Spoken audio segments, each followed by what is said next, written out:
Hello everyone, welcome back to my channel. My name is Patrick Murphy and I am a writer, reviewer, voice actor, and public speaking coach. Today I will be reviewing the Annals of the Heechee by Frederik Pohl, published by Del Rey Books in May of 1988. I think coming into the fourth installment in a book series really did take some time to get used to and made it harder to get to and enjoy right from the beginning. Plus the style of the writing, which exhibited a vast amount of show and not tell, made it harder to enjoy. It was almost like reading a journal that took place outside of time. Again, we are given a vast amount of information that isn't really needed in this story, although it does help us form the bonds of the characters. Once I felt that I was getting into the plot of the actual story, I felt like the book moved to a much better place. We got to explore and experience the universe at large. And when I say the universe, I mean the universe. Since the book is a classic sci-fi adventure piece, we are given the thematic elements that you would expect in a space opera, such as augmented humans, advanced artificial intelligence, and space travel. I couldn't help but see the similarities between this book and other great sci-fi works, such as The Matrix, I Am Robot, and Space Odyssey 2001. When we first open in the book, the characters of Robinette and Elsie are preparing for a lavish party. But this is no ordinary party. The party is in a celebration of the 100th anniversary of the settlement of an asteroid.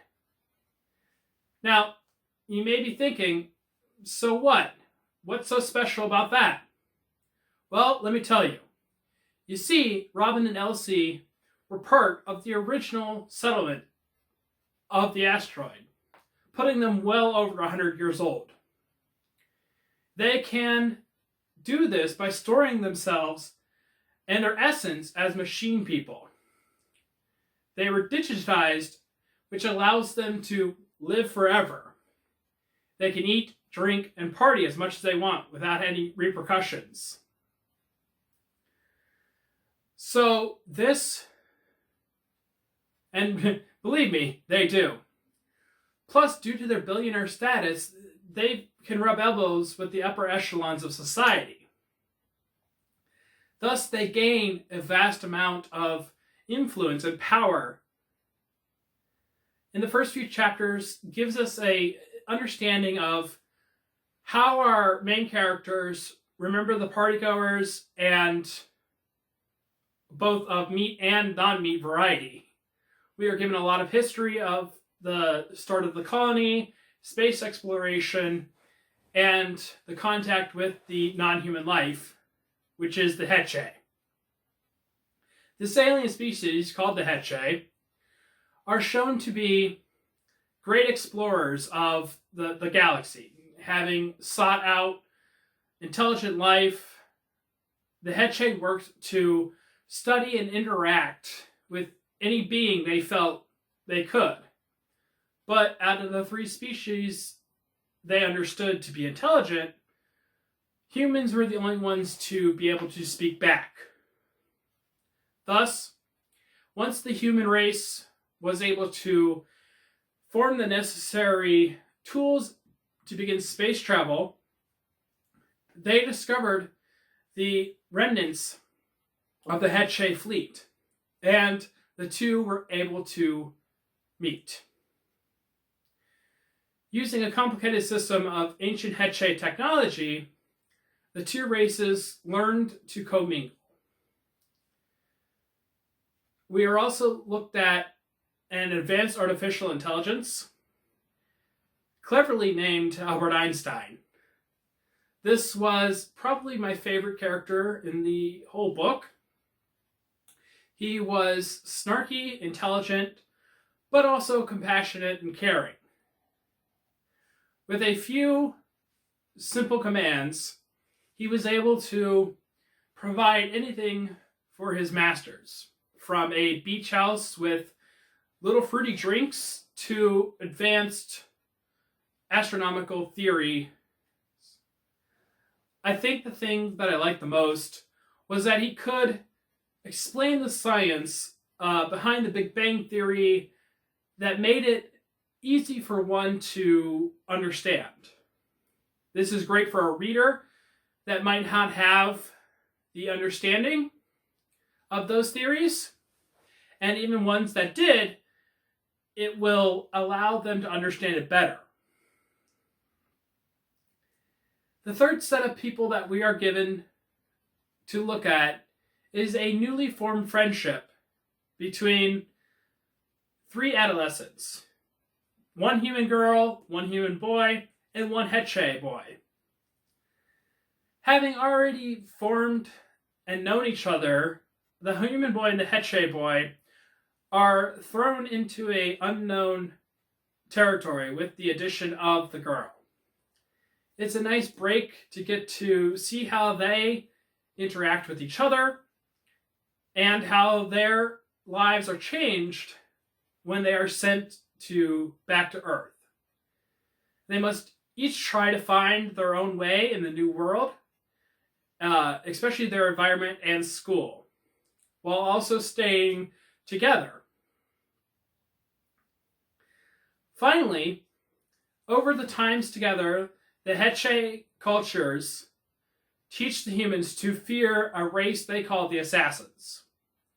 The Assassins are a formless void that works to devour the known universe.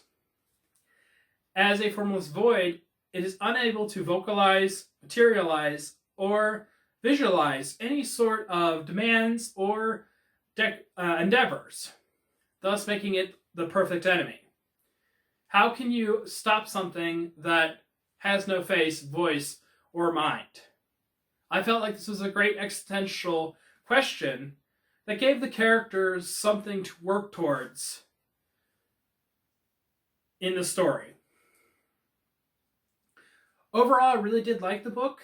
Like I said, once it gave a insider update, and it gave a really good crisis one might face if they were able to live forever and ever, and how that would affect the people around them and their environment.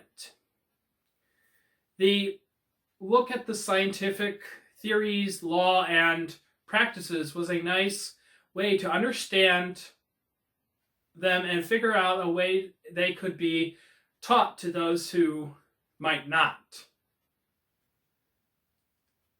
The author really did his research into the topics, and while we did get several great classic sci-fi tropes, we were also given some great twists and turns that would make you keep reading. I gave this one a 4 out of 5 stars, only because of the beginning. Like I said, once we got into the main body and the plot advanced along, it did save it. I would recommend this to anyone that likes classic sci-fi stories, especially those who like the idea of augmented humans, space travel, artificial intelligence, and the combination of human and non-human species. That's all for now. If you liked my video, I hope you will, and would like to see more, I hope you will like and subscribe. Please also check out my social media listed down below in the description box. And you can check out my short stories on Amazon. Until next time, keep those pages turning.